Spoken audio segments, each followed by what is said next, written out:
Hello YouTube, this is Morgan Airspeed Prime here with my next Avatar video. This is going to be something very different than I've done before, in that this is going to be a response to this article. I heard some people talking about this one online, and they were talking about how, whoa, there's some pretty bad takes about Kataang, Aang and Katara as well, in this article. And then I saw, it's a comic book resources article, you mean the place that often is the one to kind of debut covers, potentially debut new series, get preview pages for the comics. They've had exclusives before, and they're putting out like opinion content like this, because spoilers, I agree that most of what's in this article is not very good. There's some really bad takes in this, really bad, and that's why I want to do a video to go through it. But before I start, I want to give my thoughts, my opinions on shipping, how I am about shipping. In general, I wouldn't classify myself as a big shipper or anything like that. I don't go online, even in my videos here, I don't really do that many videos talking about shipping. I believe it was to the point where some of my subscribers actually asked me to do a video about shipping because I hadn't actually talked about that topic just by itself. Even though I support a lot of ships and there's ones that I like and will say that I like, I don't go overboard with them. When they come up in new story content, I will discuss the scenes that relate to that ship, but I don't go overboard with it for the most part. So yes, I like Kataang, but I also like Mei and Zuko. I also like Sokka and Suki. I like Bumi and Opal, Kai and Jinora. I like a lot of these ships, and I do tend to be more of like, you know, let's see what the canon presents to me, and I'll make my decisions then and there about like, yeah, do I like this ship? Sure. Do I like this one? Maybe not as much. And that's just the way I am about ships. So with that out of the way, let's get into this. So Avatar, 20 weird things about Aang and Katara's relationship that fans ignore. So when it says fans, that should more be that Kataang fans ignore, not normal fans, that Kataang fans ignore, because as you'll see here, even in just the intro here, there's a lot of specific wording here to very much point out like the difference between Zutara fans' opinions on this as being a more logical opinion, and then the Katara, the people who are actually fans of the relationship being unable to judge the relationship objectively and logically because they're too invested in it. So we'll get it here. So this is the first paragraph is all just what the show is. That's what Aang does. This canonical romance, notice just that they insert the word canonical in there for no real reason. Everyone knows Kataang is the endgame ship. There's no need to say it's canonical unless you seem to have a problem with that and need to point it out. It gave birth to Kataang shippers who revel and worship their love. Which, yeah, some people do that. Some people definitely take shipping a little bit overboard and you can't really have great discussions with them. But, you know, I don't think that is the majority of fans at all. Which results in their 3 kids who featured heavily in the spin-off show. That's Kai, Bumi, and Tenzin. However, the Kataang shippers may have been blinded in their appreciation for the relationship to some of the more nuanced details of it. Yes, you know, the fans of a specific ship don't know anything about the nuances of the ship that they worship and love so much. Like, that's a bit of a weird way to word it. More specifically, they may have overlooked a few not insignificant issues that indicate Katara and Aang don't have an all too great love life. So let's see what's good. I wonder if the writer of this article is a fan of Zutara. Wait till we get to point number 6 on this list of 20, and we'll get all the reveals then and there. So number 20, she shouldn't teach him waterbending. Okay. So okay, this is just a summary of what happens basically. After that, Katara assumed the duty of Aang's waterbending tutor, which doesn't really make sense considering that they should both be at the same approximate place in their training. In fact, Aang was shown to be more naturally adept at waterbending and capable of picking up techniques easier. Just watch the show, this is explained. You reference the very episodes that the problem you're having here is explained in. That Katara becomes Aang's teacher because she pays attention in the classes with Pakku. Aang doesn't. He just thinks he can stroll by doing as little as possible because he is talented, and what ends up happening is that Katara, through her diligence and desire to learn waterbending and become a master, she actually becomes a master. And while Aang still learns a lot from Pakku, he isn't at Katara's level when we end book 1. So Paku says, Katara, you're a master, you should teach Aang the rest of what he needs to know.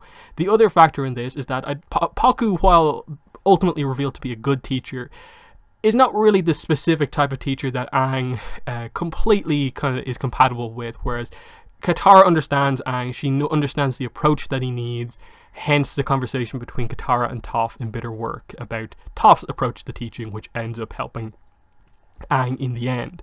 So this point, I think, is just what point is it trying to make about how this is something weird between Katara and Aang's relationship? This is literally just that you don't get why the show decided to have Katara teach Aang waterbending. Like, you just didn't listen to a thing the show said. 19, they did their best work separated. The point all this is trying to say here is that Aang did stuff on his own sometimes. Katara did stuff on her own sometimes. Therefore, there's problems in their relationship. They tried to point out the whole thing of like Aang's avatar state required him to let go of Katara and detach himself from her. But again, the whole point of that is that he's willing to put the fate of the world ahead of Katara if the time came to it. That was the point of that. Because again, there was the whole contradiction that Aang sees, he very much takes the black and white approach there of just like, you told me that like love is important, but then you're telling me to get rid of love? What's going on here? But just don't go down the Anakin Skywalker road, basically, is the whole point there. Don't get so attached that the attachment is your everything. And again, like, what sort of a point is this making? That, like, wow, Aang and Katara can both be independent, but they can also do stuff together. Like, again, that's not much of a point. 18, the Cave of Two Lovers. So, okay, again, sum up at the start. Aang hints at his true feelings to Katara. The two almost kiss. I think most people agree that they did. Why would Katara blush otherwise? I take it as they did actually kiss here. Hence why, you know, in later episodes when, you know, kissing is brought up and like Aang initiates kisses, he knows that like it's kind of on the table in a way in the relationship. The episode is generally never brought up both in discussion and the show's lore because it is, for the lack of a better word, cringy. Don't speak for everyone with that one. This is such a weird point. This episode is never brought up in discussions about their relationship. It is, because it's one of the main early Katara and Aang relationship episodes, because it has the kiss in it, and specifically because it has Katara being the one to initiate a lot of this stuff in the episode, not Aang, even though this whole article is trying to frame it kind of as like Aang pursued her and then Katara eventually broke down or something like that and agreed to the relationship when she initiated the stuff in this episode. And then as for the whole show's lore bit, like, the whole Oma and Shu story comes from this episode. That's the origin of earthbending. This episode features badger moles, a big legend in the Avatar world, and the formation of Omashu. How can you say that this episode isn't discussed in the lore? Especially when after Korra and Beginnings especially, this episode was very much gone back to kind of compare and contrast what was going on. So, very odd point here, but of course, as Utara fan would of course want to diminish this episode as much as possible because it's one of the better Katara and Aang relationship episodes. 17, Political Disagreements. So this is about the comics, of course, specifically The Promise, and the point here is very over-exaggerated because if you actually read The Promise, basically what happens is that Aang and Zuko end up in conflict over what to do with the Fire Nation colonies in the Earth Kingdom. Aang ends up on the side of wanting to give them completely back to the Earth Kingdom because it's their land. Zuko ends up kind of fighting on the side of the Fire Nation people who live there and have lived there for a while.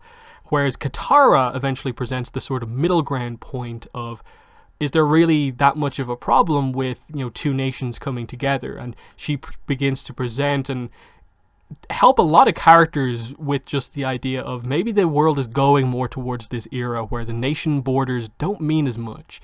And you know, they try to point out again here that, like, you know, Aang had to talk Katara had to talk Aang down from the Avatar state to prevent him from ending Zuko, because the promise is Zuko asking Aang to kill him if Zuko ever goes bad again.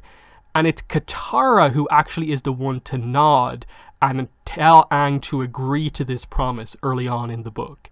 And she stops Aang from acting a bit rashly here because he's trying to protect her, because Zuko ends up like grabbing Katara pretty aggressively in the middle of this kind of fight scene that's happening.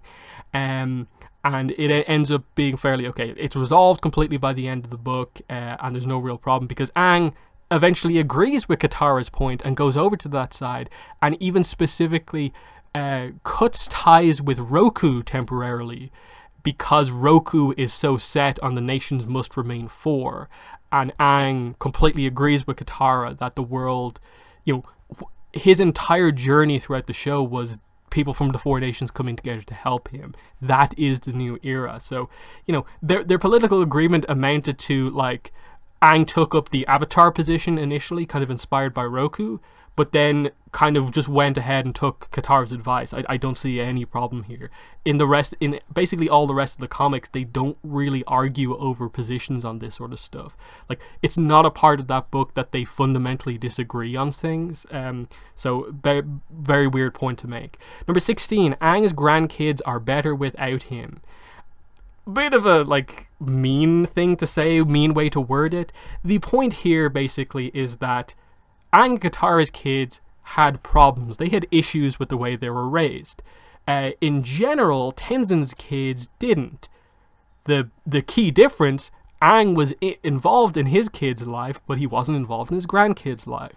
That's why the Air kids turned out better than, the Cloud babies, basically. What a weird point to make, especially when, like, the episode that, like, directly relates to this topic ends with both Tenzin's kids, but also Tenzin and his siblings resolving their issues in a very similar way. Basically, the adults see the kids resolve their issues very quickly and sort of realize that their problems, they've sort of over-exaggerated them a bit. They've kept childhood problems within them for so long, and they ultimately do have fairly simple solutions. There's another point a little bit later on specific to the Aang Katara's children, and we'll discuss them more there. But free from Aang's influence, Jinora even became a more powerful spiritual advisor than her father. What a weird point to make, because Jinora actually ends up having, like, a connection to, like, the Avatar spirit and ends up being, like, the guide to Korra. And she actually would have loved to, of all of the characters in the show, Jinora would have loved to have met Aang. And to say that, like if he had a role in her life, like, she would have turned out bad because of Aang's influence, it's just like, what's going on there? And then her father, who was so burdened with Aang's pressure that he was never able to fully embrace his spiritual side.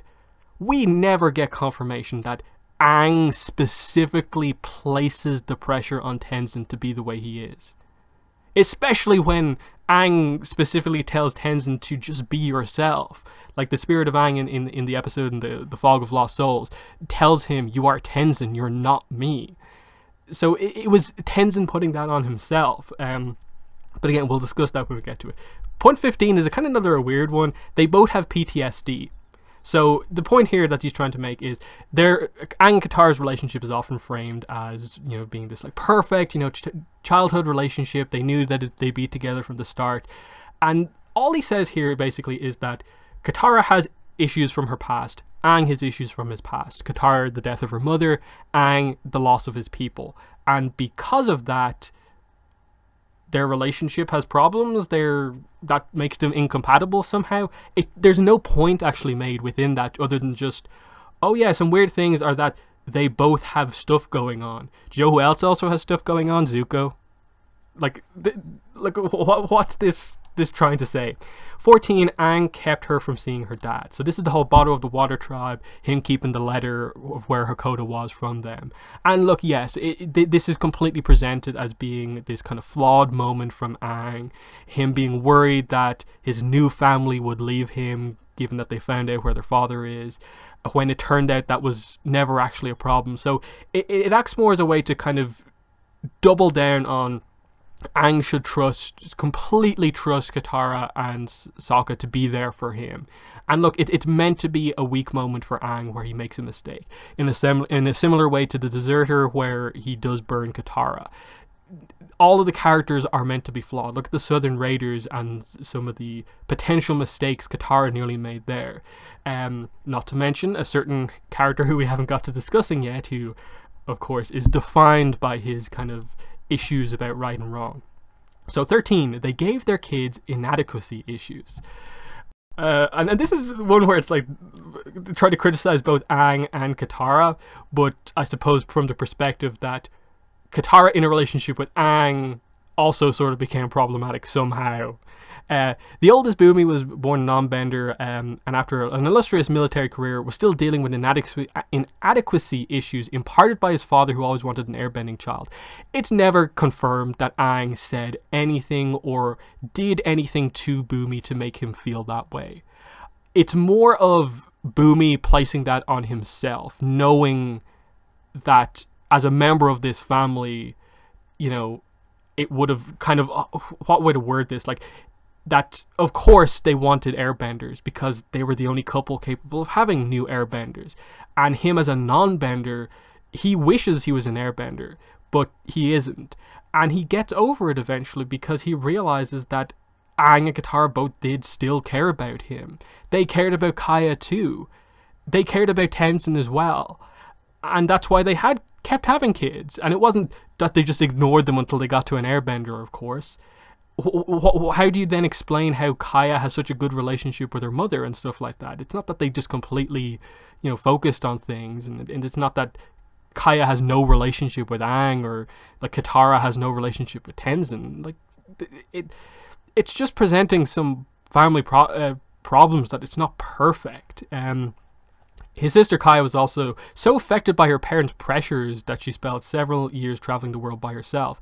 The other factor in all of this is that this is the world's celebrity couple. As they grow into being a couple during a big modernization period in the world, they become the celebrity couple, and there must have been pressure on them and on the kids, kind of in a way, growing up in the spotlight. So I think to just put it down to Katara and Aang place the pressure on them. And like, how much pressure would, like, if Katara and Zuko got together, there'd also be pressure on their kids, you know, as like, you know, the prince and princess or whatever. Yeah, that's just Kaya dealing with, like, finding herself, and that's to deal with the fact that she's obviously, like, as far as we know, like, a lesbian. That's something that's confirmed about her character, and we see it a little bit more in Turf Wars, and that seems to be in a way more of what this is about, more so than anything. And she sort of presents the idea that she maybe had some issues with Aang, but again, without more context, we don't really know if there was actually any major problem. And then again, the whole, you know, his father hoisting the burden of an entire culture on his young shoulders. Did he do that? He was an airbender. He taught him how to airbend. He taught him about the culture that he comes from. And it just so happens that Tenzin also has a period of time where he is also the last airbender. You know, I don't think it's Aang putting that on him. Like, at that point you're saying literally him being born puts him into this position, and you're basically, the only counterpoint to that is that he should have never trained in airbending or anything like that. We should just let the airbenders, you know, die off. It was something that Tenzin, as we learn, wanted to do. Tenzin never talks about how, like, this isn't something he ever wanted to do. We see that he, of all people, wants to do this, and wants to do it so that, one, yes, he can make his father proud and make his dream a reality, but he also wants to do it himself. So again, like, trying to blame that on Aang is just really weird. Their relationship got worse in the comics is point number 12. This is a terrible point.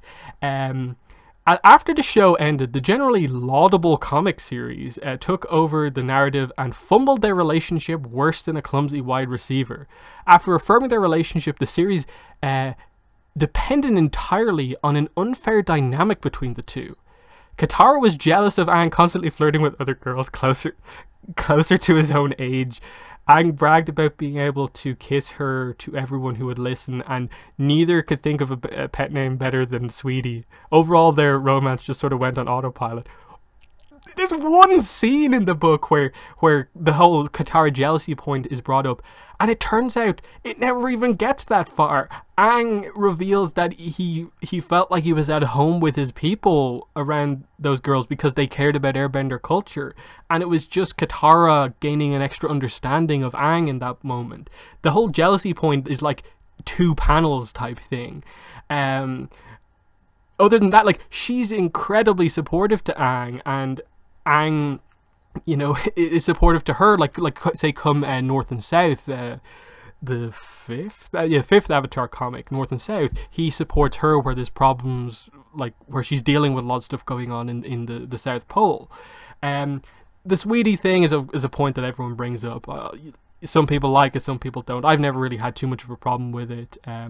I think that their relationship is really well done in the comics. I don't really see what the issue is there. 11. Their kiss at the end was weird. The only time when Aang and Katara's romantic relationship really picked up steam was in the final season of the show. As romantic as the tone was, it was offset somewhat by the atmosphere between the two leading up to that moment.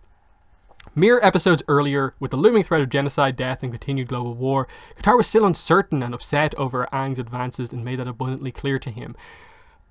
With this point, it's the case with Katara of her understanding that it is not the time, prior to them resolving all of the stuff, it is not the time for a relationship, because she, of all people, understands Aang, and that if she committed to a relationship at that point with him, that it would be a factor going into the battle. He didn't need that on his mind going into the final battle. And that's always the perspective that I've had on this, is that she held back from the relationship because she knew it would get in the way of probably both of them going into the final battle. It would present potentially the whole, they'd be too afraid to lose each other if they, you know, if something happened. And so Aang, as the Avatar, had to go into the final fight, you know, on his own. And I don't think it was ever going to be the case where Katara fought alongside Aang against Ozai. So, you know, that's what all that awkwardness is about. Yes, Aang wanted the relationship to happen much earlier, but obviously he doesn't quite get the point, whereas Katara actually has good perspective on it and understands that, you know, their relationship can happen after they, you know, resolve all of that stuff. 10. They worked better as friends, and then they show like one of the more romantic moments between the two, as like everyone watches them have this really borderline like sensual dance, like questionable picture, but for the vast majority of the series, their relationship was one of matriarch and dependent. Oh, here we go. The whole, this is like mother-son type thing, because Katara has a motherly nature, that she wants to keep Aang safe. Put bluntly, they were friends and their relationship worked well in that regard, but whenever romance was forcibly inserted into the equation, Katara began questioning how she felt about Aang and openly stated she was uncomfortable. Oh yeah, because you remember the episode that you told us not to talk about, that no one ever talks about, you know, the Cave of Two Lovers? She totally doesn't initiate a kiss there at all, or blush or anything like that, and after like other kisses she also doesn't blush or anything, so yeah. What a weird point to make. Yeah, you know, i.e. red flags that they probably should just stay friends. Okay, here we go. Age difference. Basically 12 versus 14. And it's far greater than that between a 30 and a 32-year-old. Oh my god. It's the same age difference between Katara and Zuko. Like, I don't know what the point is. Like, is the relationship between Zuko and Katara, is that not kind of almost even worse in a way? Because like 16 is that kind of that notable age, and like he's at 16 and she's at 14. Is it not better that they do it this way? Even still, like, it's just 2 years, and in this show where all of these characters are very young, but they present them as being so much more emotionally mature than that, I think it's just such a weird point to bring up when it is the same age difference between the ship you're trying to argue for. So really, like, this is just a point I've never fully understood at all. 8. It was a one-sided relationship. Here we go. In fact, during the entire series, their romance was viewed through Aang's lens with little or no input from Katara's opinions on the matter. In fact, she made it obliquely clear from the beginning of the series that she saw Aang as more of a little brother or pseudo-child rather than a potential love interest. Obviously, this quote that is referencing here happens prior to the fortune teller, which is where she has the big understanding that, and she begins to view Aang in potentially another way. Again, it's development, and there's an episode where it happens. The fortune teller, the cave of two lovers. Even some of the scenes that you've referenced before as sort of being problematic also sort of present Katara's side in things as well, that she is thinking about their relationship the entire time, hence why she's able to, you know, with a cool head make the decision to, you know, maybe cause a little bit of a rift between them and not initiate the relationship now, and, you know, help out things going into the final battle. Like, it's such a weird thing here to basically try and put this all on Aang, that like, oh, Aang's the only one who you know, puts anything into this, and it just ignores all of the moments from Katara where she does kind of play a role in moving towards the relationship. It's such a weird point to make, especially like when the ship you're trying to argue for has no moment from either character basically towards the other one in a relationship, so it's like zero-sided. The romance was unnecessary. Okay, here we go. You could remove all the Catan content from the show and it wouldn't change anything. Well, I suppose if you treat this universe as just being ATLA, then like sort of, but it also is a bigger universe than that, and given what you did later on, suddenly there's a lot of characters missing who play important roles later on, and so on, and then it's just like, oh, well, if the ship I like didn't happen, let's just get rid of the ship that did happen and not do any romance. It's just, what's going on here? Central breeding pairs, jeez. Here we go. The truth revealed at last. Zuko would have been a better match for her. Let's see what they have to say here. The main rival of the Kataang ship is the Zutara vessel, the faction of viewers who believe that Katara would be better off with the series anti-hero Zuko, and they're probably right. Of course you would say that. Zuko and Katara have expressed an interest in each other before launching their ship in the first place, but it's more because Zuko is more mature and, for lack of a better word, attractive than the alternative. Okay. Does Katara feel that way? Because I don't know any scenes referring to here. There's also the pretty significant matter that they both have similar emotional baggage. Contradictory point here. Didn't you not just say about like 10 points ago that like there's a problem with Aang and Katara's relationship because they both have PTSD, and you basically just pointed out that they have baggage, and you're pointing out that, oh well, Zuko and Katara have similar baggage, so that makes them better. And it's just like, what? Then by the very same logic, doesn't that also a positive for Katara and Aang, in that like technically Aang also did lose his mother, even though he never knew his mother in the Air Nomad genocide, but okay. And also, yeah, Aang also lost his mother at a young age due to the intricacies of politics and conflict. It just happened so that he never knew her, but okay.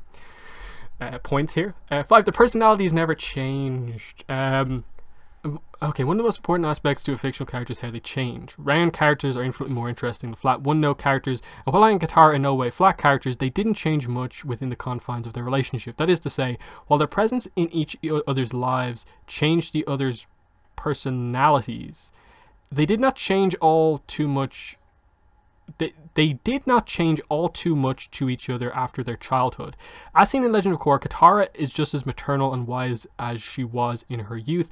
Korra's brief flashbacks to Aang's life demonstrated that he grew somewhat more serious as he aged, but he was still immature enough to pose for pictures of him doing his marble trick.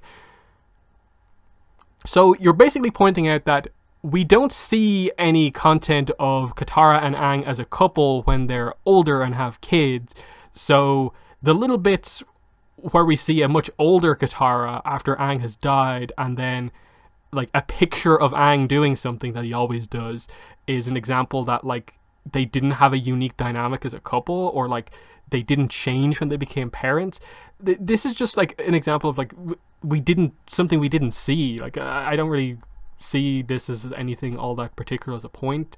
Not to mention that like I don't think the relationships has to specifically change the characters all that much either. 4. Aang decided how many kids they had. Source, please.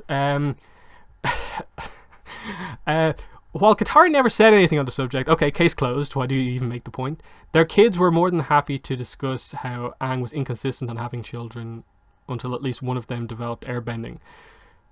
Do they even mention that? It just happens that their, youngest child has airbending, and, okay, like, did they stop having kids after that, or what?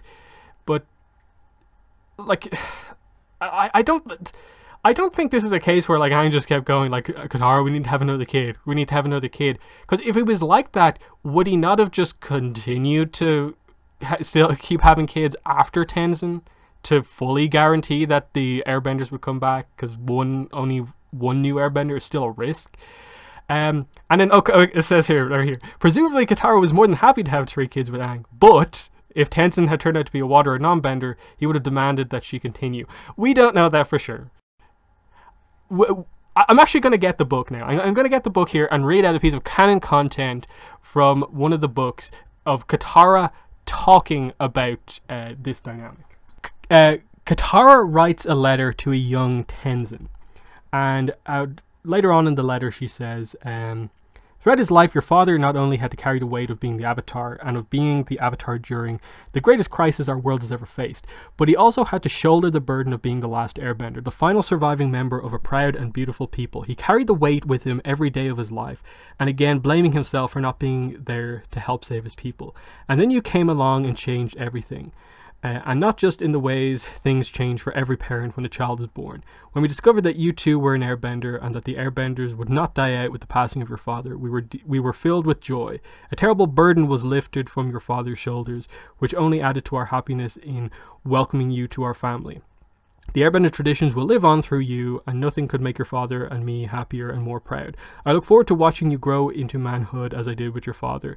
And unlike your father, you will have him there to guide you. And unlike your father, you will have him there to guide your training every step of the way.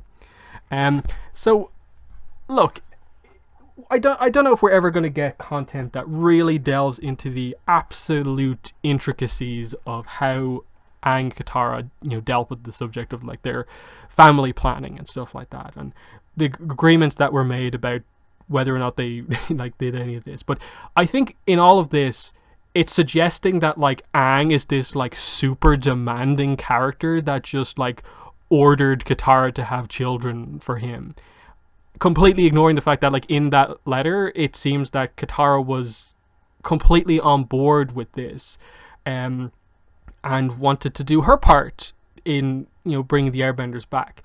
Now, whether or not that meant like if they had to have like 6-7 kids or not, I'm not sure. But this is just trying to vilify Aang when there's no real need to.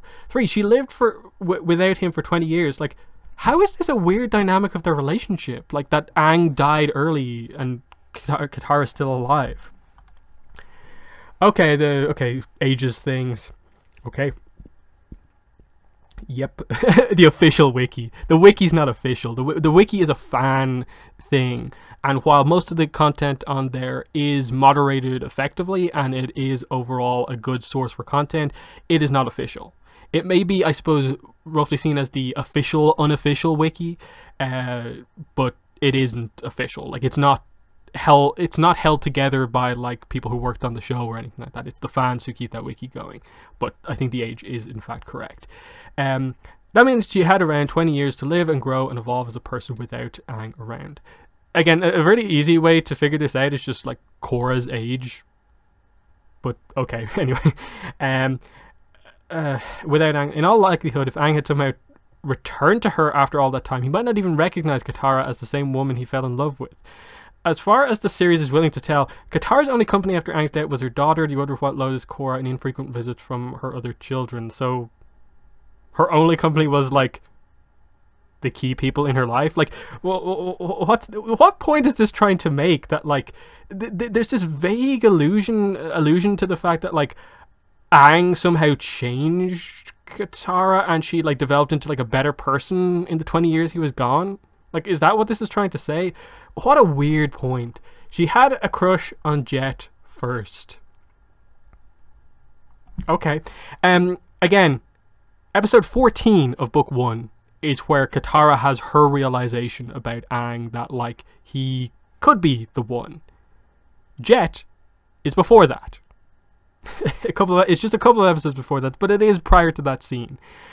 She is allowed to, you know, show interest in other characters, and she does with Jet, but then he betrays her, and yes, she holds on to it but all the way into book 2, but it didn't go further than that. Like, it was just a crush. Like, we never really see them in a relationship or anything like that. Like, she clearly had stronger initial feelings for Jet. Like, how could you say that? Like, how could we confirm that or not? Like, if you're trying to confirm, like, be like, okay, early Katara like saw Jet in that way but didn't see Aang in that way, and yes, it took until 14, then that's fine. But that is not a really good point to point anything out, that like, oh, like just because like it's basically saying that like, wait, the first person you have a crush on is like the most important one. Like, again, this is just such a weird point. The older age difference, so age difference again. Aang is actually over 100 years old, born and raised before the start of the 100-Year War at the Southern Air Temple. Upon learning he was reincarnated as the Avatar, Aang was surprised. He and Appa, okay. In a moment of self-preservation, what's he trying to get at here? The series is riddled with Aang's hang-ups about his long-dead culture. It often causes rifts between him and the other characters. Well, excuse Aang for caring that, like, his people had a genocide performed on them. What an insensitive #1 pick, that like this is somehow a problem in his relationship, that he cares about the culture he came from, and that like he, Appa, and Momo are like the last things left from it. And it's not really referenced all that much. Like, there's episode 3, there's a couple of the comics that reference it, the Rift is about it, but that's more of an issue with Toph. Katara specifically never really shows any issue with Aang referencing his culture or anything like that. So what a not good #1 point in all of this. So that's the article. I went in depth on that because I wanted to hit all the points here and just give you an idea of like the approach that people who are anti-Kataang take, and how it's a lot of it is just anti-Aang. It's just seeing all the flaws in Aang and, you know, ignoring like obviously the flaws with Zuko and stuff like that. And you can see some of the blatant contradictory stuff just even among the talking points, how at least, you know, 5 or 7 of them are just completely irrelevant to it. Like, okay, like waterbending, they did their best work separated, what? Like, this thing about this one episode that he doesn't care about it or something. What a train wreck of an article.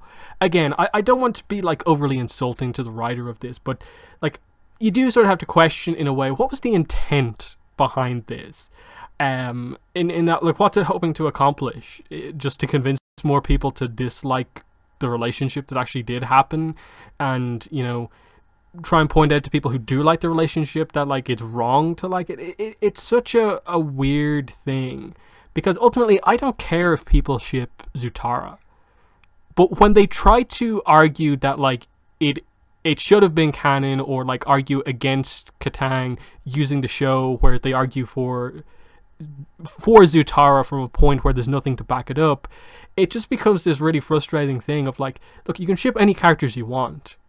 But there's a difference between like the ships that actually happen in canon and otherwise. And I make that distinction because it does avoid, I think, just discussions where there's nothing to be gained, basically. And so I tend to very much take the approach of only really discussing the romance stuff when it's shown clearly on screen. And Kataang does have that stuff. some other ships don't as much. So yeah, that's my thoughts on this article. In the comments, let me know what your thoughts were on this one. But yeah, that's been the video. Thanks for watching, and bye.